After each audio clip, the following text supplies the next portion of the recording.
নমস্কাৰ বন্ধুসকল, মোৰ নাম বিশাল বৰগোহাঁই আৰু আপোনালোকে চাই আছে বিশাল বৰগোহাঁই ইউটিউব চেনেল। বন্ধুসকল, মই ডিজাইন প্লাছ আৰু কনষ্ট্ৰাকশ্যন প্লাছৰ ছাইট ছুপাৰভাইজাৰ হয়। আৰু আজি আমি নতুনকৈ বাকচুং যোৰহাটত আমি নতুনকৈ এটা প্ৰজেক্ট G+1 ষ্টাৰ্ট কৰিছোঁ। তাত আমি কেনেকৈ কাম কৰিছোঁ, কি কথা আপোনালোকক এবাৰ দেখাব বিচাৰিছোঁ। আপোনালোকে যদি সপোনৰ ঘৰখন বনাব বিচাৰিছে তেন্তে ডিজাইন প্লাছ আৰু কনষ্ট্ৰাকশ্যন প্লাছক যোগাযোগ কৰিব পাৰে। মই তেওঁলোকৰ ফোন নম্বৰ, এড্ৰেছ আপোনালোকৰ কমেণ্টৰ দ্বাৰা জনাই দিম, নহ'লে ডিছক্ৰিপশ্যনতো দি দিম। এতিয়া আহক, আমাৰ এক্সকেভেশ্যনৰ কাম ষ্টাৰ্ট কৰি আছিলোঁ। এয়া আমাৰ চলিং কৰিবলৈ টুকুৰা ইটা আমি দিছোঁ।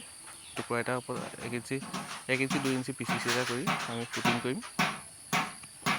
বৰ্তমান আমাৰ ইয়াত ওপৰত কাৰণে কেইটা গাঁত আছে, ৰেডি হৈ আছে আৰু সেয়া মানুহে কাম কৰি আছে মছলা। বন্ধুসকল, ইয়াত আমি M20 কনক্ৰিট ব্যৱহাৰ কৰিছোঁ। তাত মানে আপোনাৰ 1 পাৰ্ট চিমেণ্ট থাকিব, 1.5 পাৰ্ট আপোনাৰ বালি থাকিব আৰু 3 পাৰ্ট শিলগুটি থাকিব। মানে ইয়াত আপোনাৰ 3-4 শিলগুটিটো আমি প্ৰভাইড কৰোঁ কনষ্ট্ৰাকশ্যনত। আপোনালোকে যদি কেনেবাকৈ ঠিকাদাৰে আপোনাৰ 5-8 গুটি ফাউণ্ডেশ্যনত দিয়ে বা গাঁতত ফুটিঙত দিয়ে, তেতিয়াহ'লে আপোনালোকে ক'ব যে 3-4 গুটিটো আপোনাৰ প্ৰয়োজন হয়। কিহৰ কাৰণে প্ৰয়োজন হয় আমি নেক্সট ভিডিঅ'ত আপোনাক জনাই দিম। আজি আহক, নেক্সট ভিডিঅ'ত আমি জনাই দিম। এইটো আমাৰ খুঁটা পুতিছোঁ, খুঁটা পুটিং কৰা হৈ গৈছে। ফুটিঙৰ ওপৰত হেৰি কৰিবলৈ আছে, ঢালাই কৰি দিলোঁ আমি। দেখিছে ইয়াত আমাৰ 16 বাৰ দি থোৱা আছে, মেইন বাৰ 16 আছে আৰু মেইন ষ্টিৰাপ আছে আপোনাৰ 8 mm। এয়া মিস্ত্ৰী কাম চলি আছে। আৰু বন্ধুসকল, মোৰ ভিডিঅ'টো এটা ছিৰিজ হিচাপত আপোনালোকক দি থাকিম, মানে ষ্টেপ বাই ষ্টেপ। আজি ফুটিং কৰিছে, কাইলৈ প্লিন বিম কাম হ'ব, কাইলৈ আকৌ প্ৰিণ্টৰ কাম হ'ব। তেনেকৈ আপোনাৰ ছিৰিজ ৱাইজত দি যাম। আপোনালোকে যদি মোৰ ভিডিঅ'টো ইনফৰ্মেটিভ যেন লাগে তেতিয়াহ'লে মোক চেনেলটো ছাবস্ক্ৰাইব কৰিব আৰু কিবা ভুল থাকিলে কমেণ্ট কৰি নিশ্চয় জনাব বুলি আশা থাকিল। আৰু যদি ইনফৰ্মেটিভ যেন লাগে ভিডিঅ'টো, তেতিয়াহ'লে আপোনাৰ ৰিলেটিভ ফ্ৰেণ্ডছ সকলোকে শ্বেয়াৰ কৰিব, যাতে তেওঁলোকেও ঘৰ বনাবলৈ লওঁতে অলপ হ'লেও কামবোৰ চাই লয়। এয়া আমাৰ ৰিং মানে পোষ্ট প্ৰিপেৰেশ্যন কৰি আছোঁ। ইয়াত আমি মেইন বাৰ মানে 16 দিছোঁ, বাকী মাজত এডাল 12 দিছোঁ। বাকী ষ্টিৰাপৰ পৰা আমি ষ্টিৰাপবোৰ 8 mm ৰডেও দিছোঁ। আৰু ষ্টিৰাপবোৰ মানে মেইন স্কোৱাৰ ৰিংডালৰ ওপৰত আমি এটা বৰফি ৰিং প্ৰভাইড কৰিছোঁ, যাতে পোষ্টটো এটা মজবুতি বনাই ৰাখে। আৰু সেইকাৰণে আমি এইটো কাম ষ্টাৰ্ট কৰিছোঁ। আৰু ষ্টিৰাপবোৰৰ ডিফাৰেঞ্চ মানে গেপটো 5 ইঞ্চি পৰা 6 ইঞ্চিলৈকে মেক্সিমাম দিব পাৰে। তাতকৈ ওপৰত যদি কোনোবাই দিয়ে আপোনালোকে সেইটো কথা নিশ্চয় জনাব। ষ্টিৰাপৰ গেপ মানে হৈছে, এইটো চাব আপোনাৰ এডাল ষ্টিৰাপৰ পৰা ইডাল ষ্টিৰাপলৈ যিটো ডিষ্টেঞ্চ হয়, সেইটো 6 ইঞ্চিতকৈ বেছি হ'ব নালাগে কেতিয়াও। সেইটো মনত ৰাখিব সদায়। সেইডাল দেখিছেনে, এডাল ষ্টিৰাপৰ পৰা এডাল ষ্টিৰাপলৈকে যাতে ভিতৰে বা পইণ্ট টু পইণ্ট 6 ইঞ্চি থাকিলেই হ'ল। এইডাল আমাৰ খুঁটা প্ৰিপেৰেশ্যন কৰি আছে। এই আমাৰ ৰেক্টেংগুলাৰ আমাৰ ৰিং বনাইছে, বৰফি ৰিঙো বনাইছে আৰু জালিও বনাই ৰেডি হৈ আছে। মাত্ৰ গাঁত খান্দি আমি কামটো কৰিলেই হ'ল। এইবোৰ আমাৰ জালিখন আমি 4.5 ফুট বাই 4.5 ফুট দিছোঁ।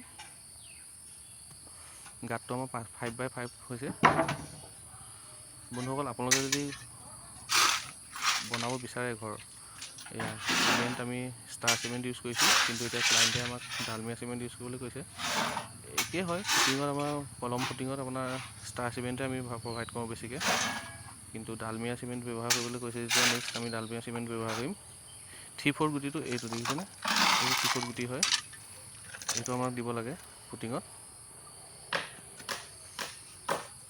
এয়া মিস্ত্ৰীয়ে কাম কৰি আছে ফুটিঙৰ। আমি হেৰি কৰি থৈছোঁ। চলিং কৰাৰ পিছত আমি পানীটো সিঁচি দিম, সিঁচি পেলাই তাৰপিছত মছলা দিম। আপোনালোকক যদি কোনোবাই পকা মিস্ত্ৰীয়ে গাঁত খান্দোতে যদি পানী ওলায়, তাত যদি শুকান মছলা দি দিয়ে, আপোনালোকে নিশ্চয় মনা কৰিব, কাৰণ শুকান মছলাটোৱে কেতিয়াও পানীৰ লগত এডজাষ্ট ভালকৈ হ'ব নোৱাৰে। সেইটো কাৰণে পানী সিঁচি ল'ব। দেখিছে নহয়, আমি চলিং কৰাৰ পানী সিঁচি লৈছোঁ। বহুতে আমি পানী নিসিঁচে, ডাইৰেক্ট কৰি দিয়ে কামটো, গতিকে সেইটো বেয়া কথা। দেখিছে আমি কেনেকৈ ফুটিং কৰিছোঁ। এইডাল আমাৰ 12x10 খুঁটা দিছোঁ বৰ্তমান। G+1 বিল্ডিঙৰ কাৰণে সেইটোৱে চাফিচিয়েণ্ট হয়। এয়া আপোনালোকে চাই যাওক আমাৰ কাম কেনেকৈ আগবাঢ়িছে, কি কথা। আমি পূৰা লেভেলত চোতা মাৰি A to Z point out কৰি দিওঁ। খুঁটাৰ চেণ্টাৰত আপোনাৰ যিডাল খুঁটা মাৰোঁ আমি, খুঁটাডালৰ চেণ্টাৰ বহিব লাগে খুঁটাটো। সেইটোৱে কৰি আছে মিস্ত্ৰীয়ে বৰ্তমান। ঠিকে আছে, চব ঠিকে আছে। আমি আপোনালোকক নেক্সট ভিডিঅ'ত জনাই যাম কি কাম কেনেকৈ কৰিব লাগে। এইটো আমাৰ ফুটিঙৰ পৰা বন্ধুসকল, ফুটিঙৰ পৰা আপোনালোকে প্ৰথম ঢালাই যেতিয়া কৰিব খুঁটাটো 3 ফুট বা 3.5 ফুট ঢালাই এটা কৰি ল'ব, ফাৰ্ষ্ট কৰাবলৈ দিব। তাৰপিছত আমি যেতিয়া বিম বন্ধা হ'ব তাৰপিছত আমি খুঁটা এক্সট্ৰাকৈ ঢালাই দিব লাগিব। এতিয়া আমি প্ৰিপেৰেশ্যন কৰি আছে। এই ফৰ্মাৰ আমাক কাঠৰ ফৰ্মাৰ দিছে মিস্ত্ৰীয়ে। কাঠৰ ফৰ্মাৰটোত বহাই 3.5 ফুট আমাৰ টোটেল হাইটলৈকে ঢালাই হ'ব। এয়া দেখিছে, এইটো ভালকৈ মিলোৱা নাই, লেভেলত মিলোৱা নাই খুঁটাটো, অলপ চেণ্টাৰলৈ আহিবলৈ বাকী আছে। প্ৰিপেৰেশ্যন কৰি আছে, সিটো আমাৰ ঢালিলে অলৰেডি। বন্ধুসকল, মোৰ ভিডিঅ'বোৰ আমাৰ কনষ্ট্ৰাকশ্যন প্লাছৰ আৰু ডিজাইন প্লাছৰ বহুত ছাইট চলি আছে। মই প্ৰত্যেকৰে ভিডিঅ' আপোনালোকক জনাই যাম ক'ত কি কাম চলি আছে। এইবোৰ দেখিছেনে, সেইটো যদি হোল থাকে খুঁটাত, ভালকৈ আপোনাৰ ভাইব্ৰেটৰ নামাৰিলে খুঁটাটোৰ এটা গাঁত খান্দি যায়। সেই গাঁতটো হৈ যায় কাৰণে হনিকম হোৱাৰ চান্স থাকে। গতিকে এই এটা বৰফি ৰিং দিছোঁ, দেখিছে নহয়। আমি মাজতে 16 দি দিছোঁ কিছুমানৰ জেগাত, এইটো বৰফি ৰিং দিয়া হৈছে। তাৰ মাজত আমি 12 দিছোঁ। মেইন যিডাল বাৰ আমাৰ 16 পৰিছে। সেই গেপটো আপোনাক মই দেখাইছোঁ। এইটো বন্ধুসকল, এইটো আমাৰ মিক্সাৰ মেচিন এটা আহিছে। আমি ভাড়ালৈ লৈছোঁ এইটো মিক্সাৰ, কাৰণ কামটো আমাক ফাষ্ট লাগে বুলি কৈছে ক্লাইণ্টে। গতিকে আমি মিক্সাৰ মেচিন ব্যৱহাৰ কৰি পেলাই আমি ঢালাই কৰোঁ। আপোনালোকে যদি কোনোবাই কামটো ইমাৰ্জেঞ্চি লাগে কাৰোবাক, তেতিয়াহ'লে মিক্সাৰ মেচিন এটা আপোনালোকে ল'ব পাৰিব। এয়া হৈছে কানাইঘাটৰ বালি। কানাইঘাটৰ বালি ঢালাই কাৰণে বেষ্ট হয়। কিহৰ কাৰণে বেষ্ট হয় চাব।